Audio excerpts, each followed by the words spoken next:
Hello everyone, आपका बहुत बहुत स्वागत है अपने पीरियोडिक टेबल के नेक्स्ट लेक्चर में, जहां पे आज हम सबसे इम्पोर्टेंट पीरियोडिक टेबल का एक one of the most important topic हम पढ़ने वाले हैं। वो है आयोनाइजेशन एनर्जी और आयोनाइजेशन एंथैल्पी। इसे हम लोग आयोनाइजेशन एनर्जी भी बोल सकते हैं और साथ साथ में आयोनाइजेशन एंथैल्पी भी बोल सकते हैं, राइट। और अगर ये वीडियो आपने अगर आयोनाइजेशन एनर्जी या पीरियोडिक टेबल पहले पढ़ रखा है, आपको अगर आइडिया है, तो आप इसे 1.5x और 2x से भी देख सकते हैं, राइट। और अगर पहली बार पढ़ रहे हैं वीडियो को और पहली बार इस लेक्चर को देख रहे हैं, आयोनाइजेशन एनर्जी देख रहे हैं, समझ रहे हैं, तो आप इस वीडियो को बहुत ध्यान से देखिएगा, जिससे काफी चीज सीखने को मिलेंगी, राइट। सो सबसे पहले हम लोग स्टार्ट करते हैं डेफिनेशन से। तो आयोनाइजेशन एनर्जी की डेफिनेशन ये होती है कि it is defined as energy और enthalpy required to remove most loosely bonded और outer most electron from any species. अब स्पीसीज क्या हो सकती हैं? एटम, आयन और मॉलिक्यूल, राइट। तो क्या समझ में आया कि अगर हमारे पास में कोई भी एटम है, कोई भी मॉलिक्यूल है, कोई भी आयन है, उसके अगर उसका आउटर मोस्ट जो इलेक्ट्रॉन, सबसे लूजली बॉन्डेड इलेक्ट्रॉन रहेगा, उसे रिमूव करने में जो एनर्जी चाहिए होगी, उसे हम लोग बोलेंगे ionization energy. For example, like मान लो ये न्यूक्लियस है, उसके बाहर सेल्स हैं, जहां के अंदर अलग अलग इलेक्ट्रॉन्स रहेंगे। अब जो इलेक्ट्रॉन है, ये जो आउटर मोस्ट सेल का इलेक्ट्रॉन है, उसे इस एटम से बाहर निकालने में जो एनर्जी लगेगी, इसी एनर्जी को बोलते हैं आयोनाइजेशन एनर्जी। और यही हमें निकालना है और इसी का कंपैरिजन हम लोगों को करना है, राइट। सो सबसे पहले हम लोग बात कर लेते हैं एनर्जी की। एनर्जी कितने टाइप की होती है, एंथैल्पी क्या होती है, उसके बाद हम लोग आगे बढ़ते हैं। सो जो एंथैल्पी को ही एनर्जी बोलते हैं। कोई भी प्रोसेस होता है, लाइक यू कैन से कि जो एंथैल्पी होता है उसे ही कैसे डिफाइन किया गया, एंथैल्पी बोलो चाहे एनर्जी बोलो, दोनों बात एक ही है। अब कोई भी प्रोसेस है, उसे दो पार्ट में डिवाइड किया गया है कि या तो कोई भी प्रोसेस है, या तो वो एंडोथर्मिक होगा या फिर एक्सोथर्मिक होगा। या आप लोगों ने पहले भी सुना होगा, नहीं सुना तो मैं भी बता देता हूं। या तो वो प्रोसेस एंडोथर्मिक होगा या फिर वो प्रोसेस एक्सोथर्मिक होगा। अब सबसे पहले बात कर लेते हैं जी एक्सोथर्मिक और एंडोथर्मिक प्रोसेस क्या होता है, राइट। कि कोई भी प्रोसेस हो, उसमें दो टाइप की चीजें होंगी। या तो वो प्रोसेस करवाने में हमें एनर्जी देनी पड़ेगी, या फिर उस प्रोसेस होने में हमें एनर्जी मिलेगी।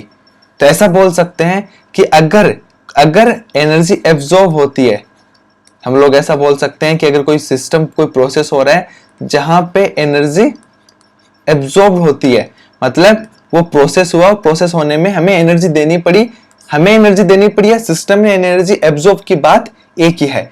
तो अगर एनर्जी एब्जॉर्ब हुई या फिर हमें एनर्जी सिस्टम को देनी पड़ी, so we can say that the process is endothermic. Process endothermic होगा। और एंडोथर्मिक के लिए जो सबसे इंपॉर्टेंट है, जो डेल्टा एच में चेंज रहेगा एनर्जी में, वो रहेगा पॉजिटिव। अगर डेल्टा एच पॉजिटिव है तो हम लोग कह सकते हैं कि प्रोसेस क्या रहेगा? एंडोथर्मिक। अब नेक्स्ट ऐसा प्रोसेस है कि एक ऐसा प्रोसेस हो रहा है जहां पे एनर्जी रिलीज हो रही है। अब एनर्जी को हम लोग हीट भी बोल सकते हैं, कि अगर एनर्जी या फिर हीट रिलीज हुआ तो हम लोग बोल सकते हैं कि जो प्रोसेस क्या होगा, वो प्रोसेस एक्सोथर्मिक होगा। और बेटा उनके लिए जो डेल्टा एच रहेगा, एंथैल्पी चेंज रहेगा, वो रहेगा नेगेटिव।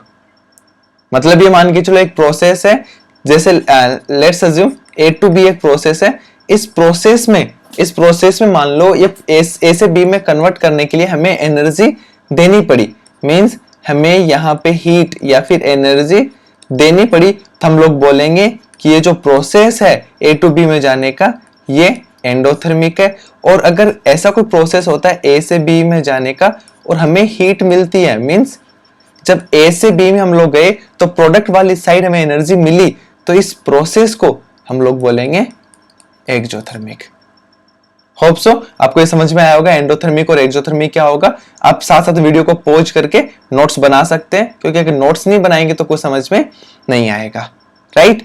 सो अब सबसे पहले बात करते हैं कि आयोनाइजेशन एनर्जी होता क्या है, I1 क्या होता है। कि मान लो कोई भी एलिमेंट है, जैसे ए, ये अपनी ध्यान रखना गैसियस फेज में होना इंपॉर्टेंट है, गैसियस मीडियम में होना इंपॉर्टेंट है।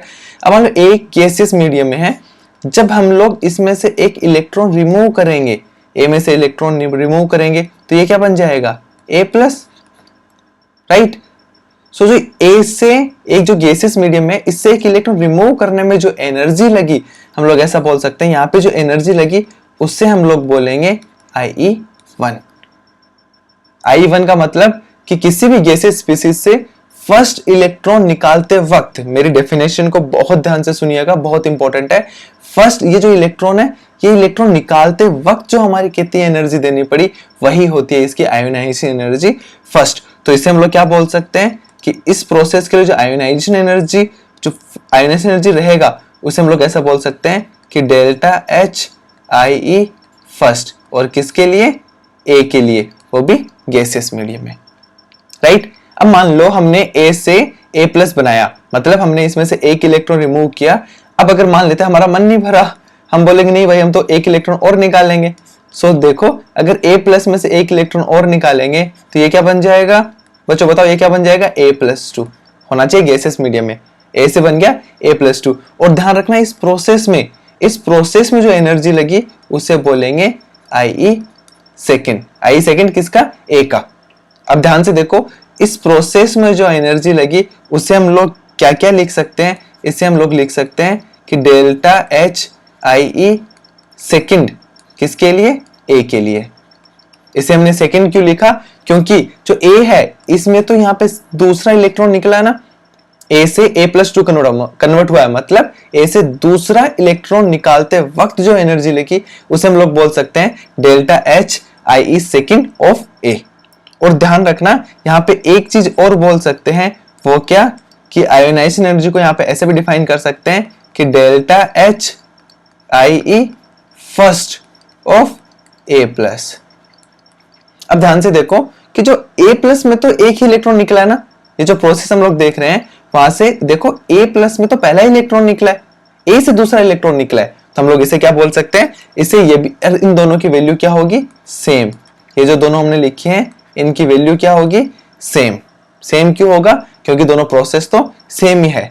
अब अगर मान लो फिर से हम एक काम करते हैं, A+2 में से फिर से एक इलेक्ट्रॉन रिमूव करते हैं, तो इस बार क्या बन जाएगा? A+3। अब बच्चों आप लोग बताओ कि इसे क्या क्या लिख सकते हैं? इसे हम लोग देखो सबसे पहले क्या लिख सकते हैं कि डेल्टा एच IE थर्ड किसके लिए? ए के लिए। ऐसे लिख सकते हैं क्योंकि देखो ए में इस प्रोसेस में पहला इलेक्ट्रॉन निकला, इस प्रोसेस में दूसरा, इस प्रोसेस में तीसरा इलेक्ट्रॉन निकला है, तो इसे ये भी लिख सकते हैं। साथ में ये बताओ, चलो ये जो तीसरा प्रोसेस जो हमने किया है यहाँ पे बताओ A+ में से कौन सा इलेक्ट्रॉन निकला है? Yes, you are correct. A में यहां से कौन, इसे IE सेकेंड लिख सकते हैं, किससे? A+ के लिए। क्यों? क्योंकि A+ में से दूसरा इलेक्ट्रॉन निकला है, और मुझे लग रहा है तुम सही पकड़ गए हो चीजों को। इसे हम लोग ये भी लिख सकते हैं कि डेल्टा एच IE फर्स्ट, और किसके लिए? A+2 के लिए। क्यों? क्योंकि हम लोग ऐसा बोल सकते हैं कि A+2 के लिए, A+2 में से तो वही इलेक्ट्रॉन, पहला इलेक्ट्रॉन ही निकला है। एंड अगेन ये जो तीनों चीजें, तीनों बातें हैं, तीनों की वैल्यू है वो रहेंगी सेम, क्योंकि ये सेम एनर्जी को लिखने के अलग अलग तरीके हैं। होप यू अंडरस्टैंड, आपको समझ में आया होगा ये चीजें। अब नेक्स्ट थोड़ा सा आगे बढ़ते हैं कि क्या क्या फैक्टर्स हैं जो आयोनाइजेशन एनर्जी को इफेक्ट करते हैं। तो सबसे पहले एक इंपॉर्टेंट पॉइंट आप ये लिख सकते हो कि अगर कोई भी न्यूट्रल एटम होगा, अगर कोई भी एक न्यूट्रल एटम होगा, उसके लिए first ionization energy always positive होगा। ऑलवेज पॉजिटिव होगा, इसका मतलब क्या बोल सकते हैं? जो प्रोसेस होगा वो कौन सा होगा? एंडोथर्मिक होगा या एक्सोथर्मिक होगा? यू आर करेक्ट, एंडोथर्मिक होगा। ऐसा क्यों होगा? इसका रीजन देख लेते हैं कि मान लो कोई भी न्यूट्रल एटम है, राइट, यहाँ पे उसका न्यूक्लियस रहेगा, यहाँ पे बाहर सेल्स रहेंगे जहाँ पे इलेक्ट्रॉन्स रिवॉल्व करते रहेंगे। मान लो ये इलेक्ट्रॉन है, इसे हमें बाहर निकालना है, और इसमें जो एनर्जी लगेगी उसी को तो हम लोग क्या बोलेंगे? आयोनाइजेशन एनर्जी बोलेंगे, राइट। अब सबसे पहले मुझे बताओ, इस इलेक्ट्रॉन को बाहर निकालने में हमें एनर्जी देनी पड़ेगी या रिलीज होगी? क्यों एनर्जी देनी क्यों पड़ेगी? क्योंकि सोचो यहाँ पे जो न्यूक्लियस है, यहाँ पे न्यूक्लियस इस इलेक्ट्रॉन को पकड़ के रखा है, और यहाँ पे फोर्स ऑफ अट्रैक्शन लग रहा है। मतलब ये जो इलेक्ट्रॉन है, न्यूक्लियस क्यों अट्रैक्ट करके रखेगा? क्योंकि यहाँ पे पॉजिटिव चार्ज होता है, और पॉजिटिव चार्ज नेगेटिव चार्ज को अट्रैक्ट करके रखता है। तो हो क्या रहा है कि इस इलेक्ट्रॉन को ये न्यूक्लियस अट्रैक्ट करके रखा है और अब हम लोग इस इलेक्ट्रॉन निकाल रहे हैं, मतलब इस अट्रैक्शन के अपोजिट में काम कर रहे हैं। अपोजिट में काम कर रहे हैं मतलब हमें एनर्जी देनी पड़ेगी। अगर एनर्जी देनी पड़ेगी तो प्रोसेस क्या हो जाएगा, एंडोथर्मिक। तो हम ये स्टेटमेंट बहुत इंपॉर्टेंट है, हम लोग ये बोल सकते हैं कि कोई भी न्यूट्रल एटम रहेगा उसकी फर्स्ट आयोनाइजेशन एनर्जी हमेशा से पॉजिटिव रहेगी। सेकंड, जो दूसरा अगेन एक बहुत इंपॉर्टेंट पॉइंट है। अब एक चीज देखो कि अगर मैं हम लोग मान लो कि सोडियम का एग्जांपल लेते हैं, राइट। सोडियम में से एक इलेक्ट्रॉन सबसे पहले हम लोग निकालते हैं तो ये क्या बनेगा, Na+। अगेन हम एक इलेक्ट्रॉन और निकालते हैं तो ये भी क्या बन जाएगा, Na+2। अगेन हम एक इलेक्ट्रॉन और निकालते हैं, ये क्या बन जाएगा, Na+3, राइट। तो इस प्रोसेस में जो एनर्जी देनी पड़ी उससे हम लोग क्या बोल सकते हैं, आयोनाइजेशन एनर्जी फर्स्ट। इस प्रोसेस में जो एनर्जी देनी पड़ी इससे हम लोग क्या बोल सकते हैं, IE2। अगर इस प्रोसेस में जो एनर्जी देनी पड़ी मतलब पहला इलेक्ट्रॉन निकालने में जो एनर्जी देनी पड़ी वो होती है IE1। सेकेंड इलेक्ट्रॉन निकालने में जो एनर्जी देनी होती है उसे बोलते हैं IE2। और जो थर्ड इलेक्ट्रॉन निकालने में जो एनर्जी देनी पड़ेगी उसे हम लोग बोलेंगे IE3। अब इन तीनों की वैल्यूज को हम लोग कंपेयर कर सकते हैं और जो वैल्यूज इस तरीके से आती हैं कि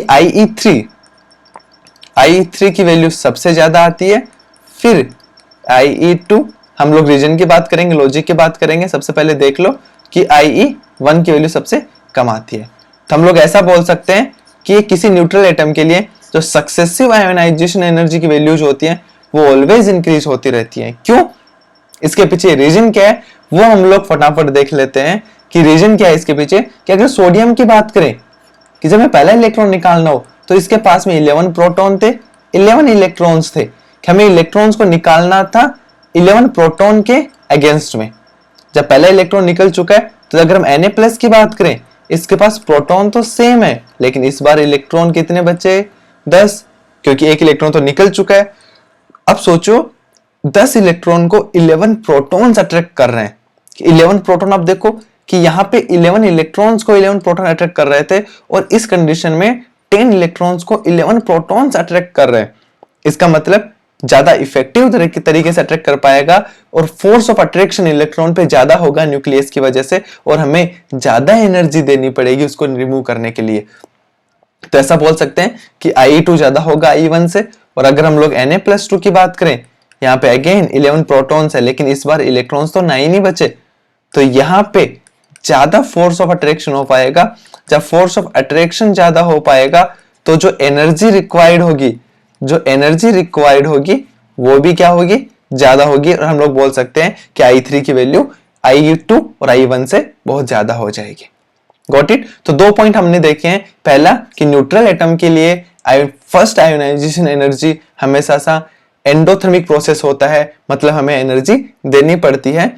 और जो सक्सेसिव आयोनाइजेशन एनर्जी की वैल्यू होती है वो ऑलवेज इंक्रीज होती रहती है, राइट। ये अगर ये 2 इंपॉर्टेंट पॉइंट आपने देख लिया होगा, नोट्स बना लिए होंगे, तो इससे आगे हम लोग बढ़ते हैं। और आगे जो एक अलग इंपॉर्टेंट पॉइंट है वो है हम लोग ध्यान से देखेंगे कि फैक्टर्स, हम लोग देखने वाले हैं कि फैक्टर्स अफेक्टिंग आयोनाइजेशन की एनर्जी। कि भाई ये सेकंड प्रॉपर्टीज हम लोग पढ़ रहे हैं, रेडियस हम लोग पढ़ चुके हैं, तो ये प्रॉपर्टी को कौन से फैक्टर्स जो अफेक्ट करते हैं जिससे आयोनाइजेशन एनर्जी अफेक्ट होती है, राइट। तो सबसे पहले हम लोग बात करते हैं फैक्टर की, जेड इफेक्टिव। चलो आप 1 मिनट के लिए वीडियो पॉज करो और सोचो कि जेड इफेक्टिव कैसे आयोनाइजेशन एनर्जी को इफेक्ट करता है। चलो आपने सोचा होगा, मैं बता देता हूं कि जैसे जेड इफेक्टिव इंक्रीज होता है आयोनाइजेशन एनर्जी भी इंक्रीज होती है। ये क्यों होती है, चलो ध्यान से देख लेते हैं कि जेड इफेक्टिव क्या है जो हम लोगों ने पढ़ा था। अगर आपने वीडियो नहीं देखा तो जेड इफेक्टिव का वीडियो जाके पीछे जाके दे सकते हैं। ये आइकन, मतलब मैं ये वीडियो का लिंक डिस्क्रिप्शन में दे दूंगा जहां से आपको इस वीडियो को जाके देख सकते हैं जेड इफेक्टिव को। तो अब देखो जेड इफेक्टिव क्या होता है। जेड इफेक्टिव क्या होता है, हम लोग ऐसा बोल सकते हैं कि नेट अट्रैक्शन फोर्स जो इलेक्ट्रॉन पे लगता है, नेट अट्रैक्शन फोर्स जो बाहर वाला, जो आउटर मोस्ट सेल का इलेक्ट्रॉन जो फील करता है न्यूक्लियस की वजह से। अब हमें पता है कि जब अट्रैक्शन बढ़ेगा तो डेफिनेटली, जैसे अट्रैक्शन बढ़ेगा तो डेफिनेटली हमें जो इलेक्ट्रॉन रिमूव करने में ज्यादा एनर्जी लगेगी, ज्यादा एनर्जी लगेगी तो आयोनाइजेशन एनर्जी की वैल्यू बढ़ जाएगी, राइट। ये पहला फैक्टर था जो हम लोग समझ सकते हैं कि जब जेड इफेक्टिव बढ़ता है तो अट्रैक्शन फोर्स बढ़ेगा और हमें इलेक्ट्रॉन को रिमूव करने में ज्यादा एनर्जी देनी पड़ेगी, राइट। और अगर हम इससे आगे बढ़ते हैं, सेकंड रीजन की बात करते हैं कि जैसे जैसे कोई एटम है उसका साइज बढ़ेगा तो उसके लिए आयोनाइजेशन एनर्जी की वैल्यू कम होगी। क्यों? क्योंकि सोचो कि अगर मान लो एक एटम का साइज ये है और दूसरे का साइज मान लो जैसे ये बढ़ा, तो यहाँ पे फर्स्ट केस में इलेक्ट्रॉन पे अट्रैक्शन ज्यादा रहेगा न्यूक्लियस की वजह से, सेकंड में अट्रैक्शन कम रहेगा। और फर्स्ट में, और हमें पता है जब अट्रैक्शन बढ़ेगा तो उस इलेक्ट्रॉन को रिमूव करने में ज्यादा एनर्जी देनी पड़ेगी, और ऐसा कह सकते हैं कि आयोनाइजेशन एनर्जी की वैल्यू बढ़ जाएगी। और जैसे साइज बढ़ेगा तो यहाँ पे अट्रैक्शन कम होगा और एनर्जी हमें कम देनी पड़ेगी, तो आयोनाइजेशन एनर्जी की वैल्यू कम हो जाएगी। दो इन फैक्टर्स पे डिपेंड करता है। तीसरा one of the most important factor है जिस पे मैक्सिमम सवाल आते हैं, वो है स्टेबल इलेक्ट्रॉनिक कॉन्फ़िगरेशन। तीसरा रीजन क्या है? Stable electronic configuration. ये क्या होता है कि जब एटॉमिक स्ट्रक्चर में हम लोगों ने पढ़ा था कि जो हाफ फील्ड और फुली फील्ड इलेक्ट्रॉनिक कॉन्फ़िगरेशन होते हैं वो ज्यादा स्टेबल होते हैं। लाइक जैसे कि अगर p ऑर्बिटल की बात करते हैं कि अगर ये हाफ फील्ड मतलब 3 इलेक्ट्रॉन ऐसे हो, अगर ये 2p की बात करते हैं तो इसे हम लोग क्या बोलेंगे? ये हाफ फील्ड है। कोई अगर हाफ फील्ड हो, या फिर अगर p की बात करें अगेन, अगर इसमें 6 इलेक्ट्रॉन हो, ऐसे इलेक्ट्रॉन हो, तो इसे हम लोग बोलेंगे फुली फील्ड।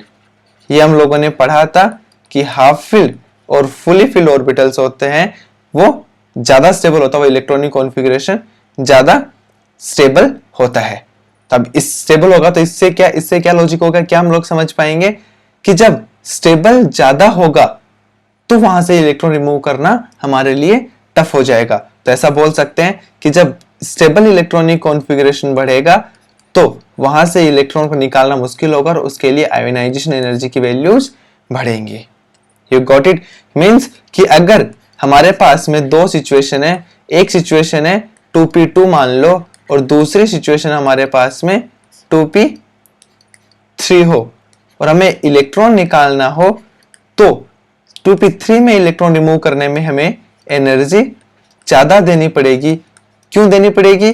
क्योंकि 2p3 क्या है? हाफ फील्ड है।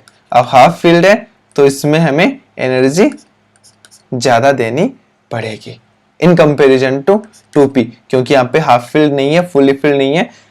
Hope so you understand what is the concept of half field and fully field, right. तो ये सारी चीजें हम लोग पढ़ चुके हैं आयोनाइजेशन एनर्जी के बारे में, और मैं थोड़ा समराइज करवा देता हूँ। इस लेक्चर के अंदर हम लोगों ने सबसे पहले पढ़ा आयोनाइजेशन एनर्जी क्या होती है, उसकी डेफिनेशन क्या होती है, एंथैल्पी क्या होती है, प्रोसेस कितने टाइप के होते हैं, कौन कौन सा प्रोसेस हमारे लिए इंपॉर्टेंट है, एंडोथर्मिक क्या होता है, एक्सोथर्मिक क्या होता है, राइट। फिर हमने पढ़ा था कि IE1 क्या होती है, IE2 क्या होता है।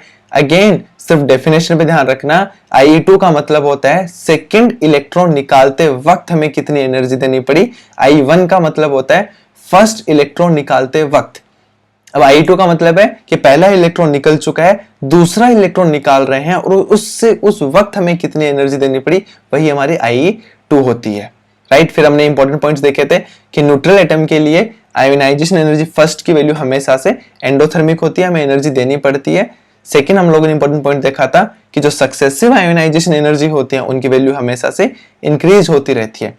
फिर हमने देखा कि फैक्टर्स क्या हैं जो आयोनाइजेशन एनर्जी को इफेक्ट करते हैं। सबसे पहला कि अगर जेड इफेक्टिव बढ़ा तो आयोनाइजेशन एनर्जी बढ़ती है। और जेड इफेक्टिव क्या होता है कि net attraction force feel by the outer most electron from the nucleus. तो हमें पता है जब अट्रैक्शन बढ़ेगा, मान लो कि बाहर जो आउटर मोस्ट सेल में इलेक्ट्रॉन है उसको न्यूक्लियस ने अच्छे से अट्रैक्ट कर रखा है, ज्यादा फोर्स से अट्रैक्ट कर रखा है, तो उसे रिमूव करने में हमें ज्यादा एनर्जी देनी पड़ेगी। दूसरा फैक्टर्स हमने देखा था जेड इफेक्ट साइज, कि जब एटम का साइज बढ़ता है मतलब आउटर मोस्ट इलेक्ट्रॉन दूर जाता है किससे? न्यूक्लियस से, तो वहां से इलेक्ट्रॉन को रिमूव करना हमारे लिए आसान हो जाता है और हमें कम एनर्जी देनी पड़ती है, इसलिए उसकी आयोनाइजेशन एनर्जी की वैल्यू क्या हो जाएगी? कम हो जाएगी। तीसरा हम लोग देख सकते हैं कि स्टेबल इलेक्ट्रॉनिक कॉन्फ़िगरेशन, कि जब हमने देखा था एटॉमिक स्ट्रक्चर में हाफ फिल्ड और फुली फिल्ड होते हैं, वो ज्यादा स्टेबल होते हैं। तो ज्यादा स्टेबल इलेक्ट्रॉनिक कॉन्फ़िगरेशन है तो उसे इलेक्ट्रॉन रिमूव करना हमारे लिए टफ हो जाएगा, और हम लोग ऐसा बोल सकते हैं कि हाफ फील्ड और फुली फील्ड में से इलेक्ट्रॉन निकालने में हमें ज्यादा एनर्जी की जरूरत पड़ेगी, इसलिए उसकी आयोनाइजेशन एनर्जी की वैल्यू बढ़ जाएगी। बाकी हम लोग नेक्स्ट लेक्चर में कंटिन्यू करते हैं कि इसका ट्रेंड क्या होगा, क्या क्या रीजंस होंगे, कैसे कैसे पीरियोडिक टेबल में वेरी करेगा। तब तक के लिए thank you so much for watching this video. और अगर आपके कुछ भी डाउट है, कैसे भी डाउट है, तो आप डिस्क्रिप्शन में अपना टेलीग्राम चैनल है, वहां पे आप ज्वाइन कर सकते हैं। वहां से आप अपने डाउट्स पूछ सकते हैं। जो पीडीएफ हमने पढ़ा है वो आप वहां से डाउनलोड कर सकते हैं अगेन। और आपको अगर पसंद आई तो please subscribe our channel. Hope so it will help you throughout your journey in getting selection in IIT।